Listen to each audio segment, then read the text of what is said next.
তোর যে ইন্দারুল বন্ধু আছিল কি খবর? আর কইস না রে ভাই, এই যে মোক সবটা ঠকাইছি না, আর মুই আর সাদা জীবনে বিশ্বাস না। ওগুলোর সাথে মেশা যাবার নাই, এখন আজ থেকে তুই আর মুই বন্ধু। এখন চল নেতার ভাই যা কাটল কিনি খাই।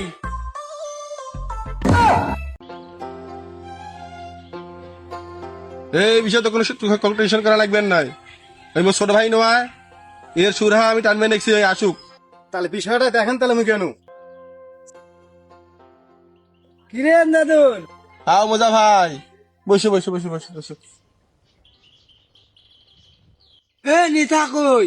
বাড়িতে আছে, এলা একজনে বিছেদ দিয়ে গেল, এলাও কেনা বাড়ায় না, কখন যে বাড়াইবে। দাঁড়ান তো মামা, মুই ডাকে আইনে নে চম। ওই মামা, মামা আইনে কি খবর? বড় মামাটে বসি আছে, তোমাক দেখায়।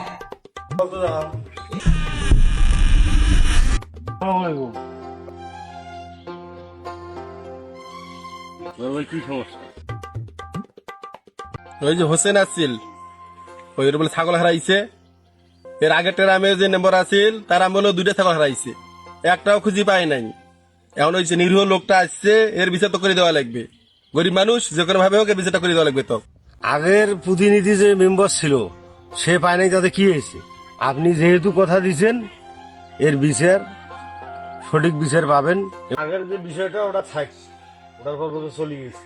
এরা কি দুইজন কি জন্য আসছে সেটা বলে। এদের সাথে তো কোনো কথা হয় না, এটা তুই নিজে শোন কি হয়েছে, কি সমস্যা। আগে কি জন্য আসছেন, কি সমস্যা বলেন? মামা তেমন কিছু নয়, বাড়ির বলে কাঁঠাল আছে, মোজা ভাই আর আমি কিনে রাইলাম। কি কইস মোজা ভাই? হা হা হা হা, কাঁঠাল তো শেষের পথে, পারিয়ে যা খাও, টাকা ঢুকে লাগবেন না। না না, আমরা টাকা অবশ্যই দেবো। কি কইস মোজা ভাই? হ্যাঁ হ্যাঁ, এ চল মোজা ভাই। তাহলে আমিও উঠি, আমি এনে বদল যাবো তো।